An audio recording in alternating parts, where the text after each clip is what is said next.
નમસ્કાર મિત્રો, કરોડા ટોક્સમાં આપનું સ્વાગત છે. હું છું કિશોર ડોડિયા.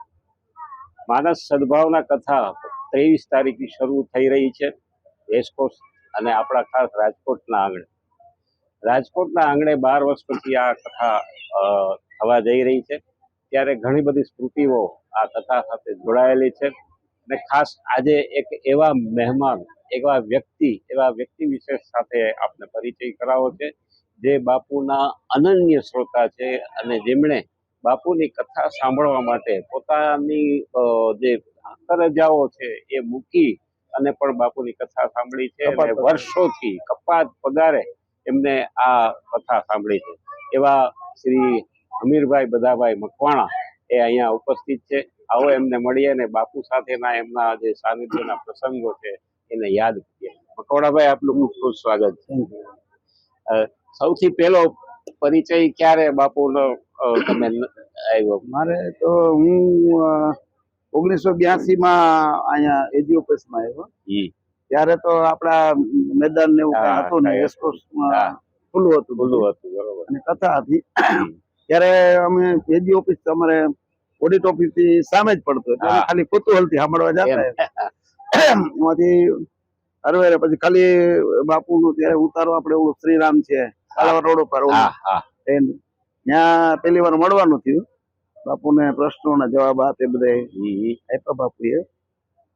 ત્યાર પછી હું 1984 પેલી કથા મેં પોરબંદરમાં સાંભળી. અચ્છા, પોરબંદર.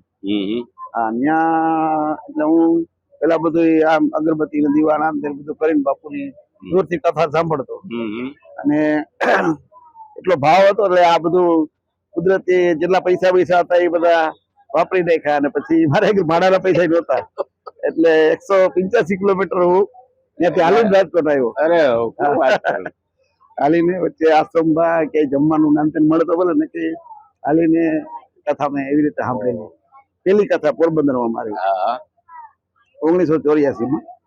પછી જોડિયામાં, જ્યાં અત્યારે ગીતા વિદ્યાલયનું બાપુ દર વર્ષે ત્યાં આવે છે, ત્યાં કથા સાંભળી. અને હરિવારે પછી તો બાપુની કથામાં હું કપાત પગારે એવી રીતે જવાબ બધી. એમ લગભગ મારે કથાનો પીરિયડ 40 વર્ષની આસપાસ. 40 વર્ષ બાપુ. અને હું શનિ રવિ તો અમારે રજા હોય, વચ્ચે 5 દી આવતા હોય, બરાબર. એટલે 5 દીમાં મને અનુકૂળ પડે એટલા માટે હું બહારની કથા હોય તો બાય પ્લેન આવું. બરાબર. એટલે મારે સોમવારે હાજર થઈ શકું અને 15 દિન રજા લઈ.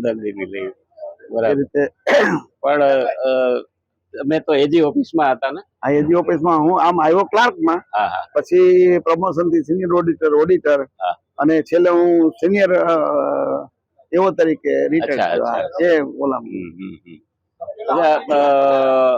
બાપુની કથા શરૂ થાય ને એ પેલા મેં જોયું છે કે જ્યાં કથા સ્થળ હોય ત્યાં તમે પૂજા પાઠ એવું? હા, હું રામાયણના પાઠ નવાન કરતો. અચ્છા. દર કથામાં પૂરા 1-2-3 વાર આખું માનસના 3 વાર પાઠ કરીને. શું વાત! સવારે 5 વાગે બેસી જાઓ તો 10 વાગ્યા સુધી. અને મારું ગામ અહીંથી 30 કિલોમીટર છે, રફાડા. હા, ત્યાં પણ હું રોજ સવારે 5 વાગે અહીંથી નીકળી અને શમશાનમાં પાઠ કરવા જતો.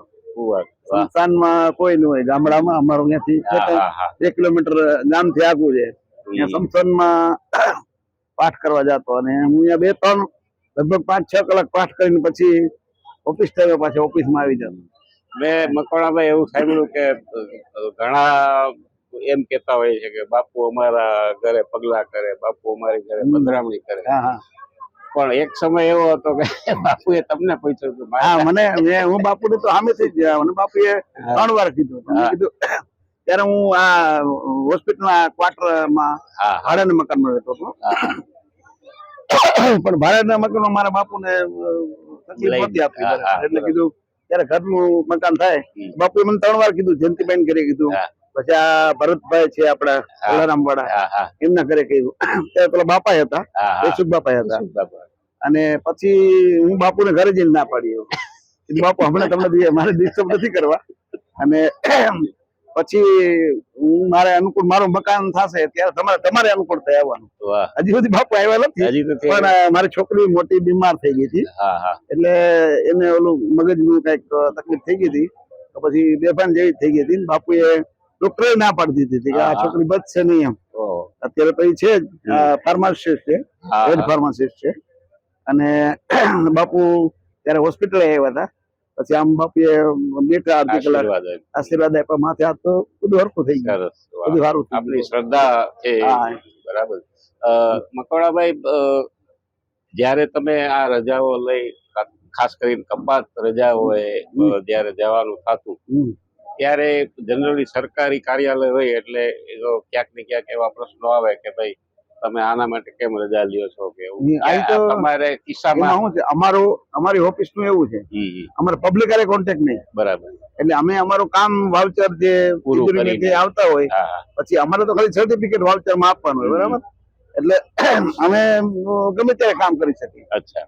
10 વાગ્યાનો ઓફિસ નો ટાઈમ, હું 8 વાગે જઈ આવું. 8 વાગે જઈને 10, 11, 12 વાગ્યા સુધીમાં ટૂંકમાં તમારું કામ કામ કરી નાખે. પછી અમારે કામ થી લેવા દેવા, પબ્લિક હતું નહીં. છતાંય સાહેબ બોલાવે, કોઈ ઓલું કામ હોય ઇમરજન્સી, ત્યારે હું હાજર થઈ જાઉં. સરસ. વાહ. અને આખું જીવન નું કમ્પ્લીટ નું સંચાલન ઓફિસ નું હું જ કરતો. વાહ. જનરલ નું આખું સાફ સફાઈ નું આ તે બધું. સરસ. અને મારા એજીએ મારા વખાણ કર્યા હતા. હું પોતે આ પૈસા ચડાવી અને હું ગાંધીવાદી સંસ્થામાં ભણેલો છું. કસ્તુરબા આશ્રમ જે ત્રંબા છે એમાં 3 વાર ફરેલું છે. એમાં હમણાં સંડાસ બાથરૂમ થી માંડી, પછી રોડ રસ્તા સાફ કરવાના, રસોડું બધું હાથે બનાવવાનું, એ બધું તો મને આવડે જ છે, રસોડું ને બધું.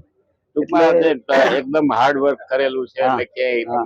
અને આ એમજી હોસ્ટેલમાં હું 4 વર્ષ રહેલો છું. ત્યાં કોલેજ કરેલી છે, તમસાડિયા કોલેજમાં હું કોલેજ કરેલું છું, ગ્રેજ્યુએટ થયેલો છે. અચ્છા, જેવી રીતે મેં તમને કીધું કે ઓફિસમાં જે પ્રશ્નો થાય, તો આવી રીતે પરિવારમાં પણ ક્યારેક આપણી જરૂર હોય અને તમે કથામાં હો, તો એમાં પછી કઈ રીતે હેન્ડલ બધું થાય? એવી રીતે હું એવી જરૂરિયાત હોય કુદરતી કોઈ કામ હોય તો હું ઓટોમેટિક આવી જાઉં, પ્રેમથી આવી જવાનું. એવું નહીં, આપણે જરૂરિયાત એ આપણી આવે તો આવી જવાનું. અને પરિવારનો કેવો સાથ સહકાર? બધાને પૂરો.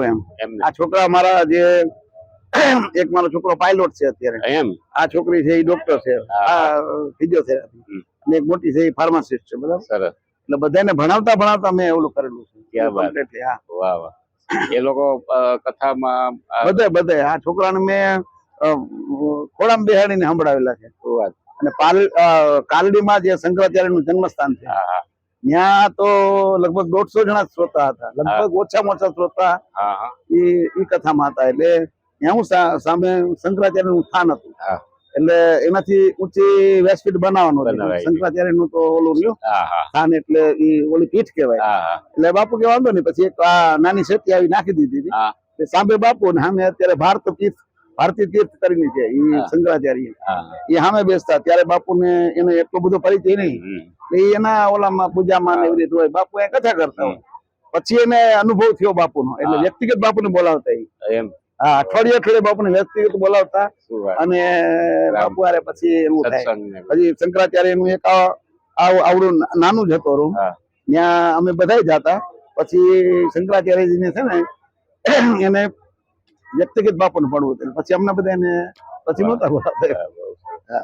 મકવાણાભાઈ, આ સિવાય કઈ પ્રસંગ બન્યો હોય ને તમને એકદમ હૃદયને સ્પર્શી ગયો હોય એવું? એટલે હું તો બાપુની કથામાં હું રાક્ષસ તાલે જયેલો છું, ત્યાં રાવણે તપસ્યા કરી.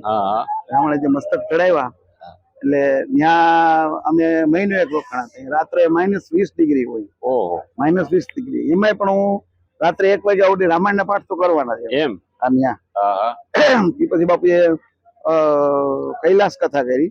કૈલાસમાં શરૂઆતમાં બાપુના ફાધર બીમાર થઈ ગયા. પેલા તો બાપુના ફાધર બીમાર હતા, તો છતાં એમના ફાધરે કીધું, ભાઈ નહીં, તમે કથા છોડીને નહીં, આ તો શરીર છે એનું તો થયા કરે, એમ બીમારી આ તે બધી. પણ પછી એ ત્યારે નેપાળમાં કથા, જનકપુરમાં કથા હતી, એટલે દૂર. એમ પછી બાપુ નું ફાધર નું અવસાન થઈ ગયું, એટલે બાપુ ત્યારે થોડી સુવિધા નહોતી. પછી સ્પેશિયલ ઓલામાં ગયા, અને પછી બાપુના મધર બીમારી હતા. બાપુએ વચ્ચે પછી કથા મહિને બંધ રાખી.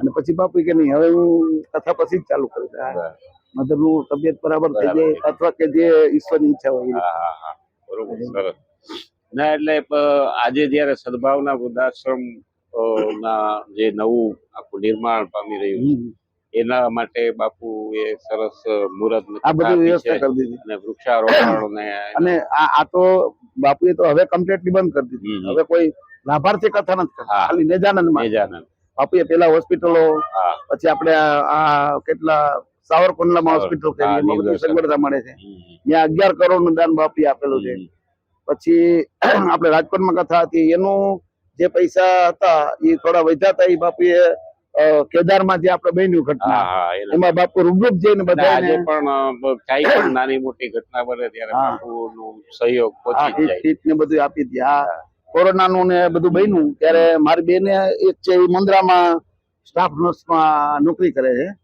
એને અમે અમારા ગામમાં આજુબાજુ બધે એક મહિનાની રાશન કીટ બનાવીને બધાને પહોંચાડ્યું અને મારા ગામમાં તો હું સમસાનમાં જમણવાર અને રામચરિત માનસના અખંડ પાઠ પછી હનુમાન ચાલીસાના પાઠ હોમાત્મક એ 111 હોમાત્મક કરવાના એટલે એ સમસાન ની અંદર બધું અમે સમસાનમાં જ કરતા જમણવાર એ બધું ત્યાં બધા એમ કે ભાઈ સમસાનમાં નહીં પણ સમસાનમાં જ અમે કરતા બાપુએ તો અમુક વિરોધ નો સામનો કરીને એક લગ્ન કર્યા પછી બાપુ કે આ સામી વ્યક્તિને બોલો કોઈ તકલીફ નથી એટલે મારે ક્યાં હું તો મારે ખાલી એને આશીર્વાદ દેવા જવાનું હતું એટલે બાપુના ગામમાં જ એક ઓલું કર્યું પછી તો ઓલું કર્યું ને પછી બાપુએ અયોધ્યામાં પણ કથા કરી જે ઓલા રેડ લાઇટ ના ઓલામાં બધાને બોલાવી નાખી મુંબઈ નું ઓલામાં રૂબરૂપ બાપુ અહીંયા ગયા એટલે એ લોકોને છે તમે ભાઈ અહીંયા કેવી રીતે બાપુ કે નહીં જ્યાં ક્યાંય ન જાય ત્યાં રામચરિત માનસ અને તુલસીદાસ ના ઓલામાં છે વાસંતી નો પ્રસંગ આખો આવે છે એમાં તુલસીદાસ થી પોતે ઓલું કરેલું એટલે બાપુ કે જે તુલસીદાસ થી કરી તો મારે કરવું જ જોઈએ કારણ કે હું તો એના ઓલા ઉપર જ છું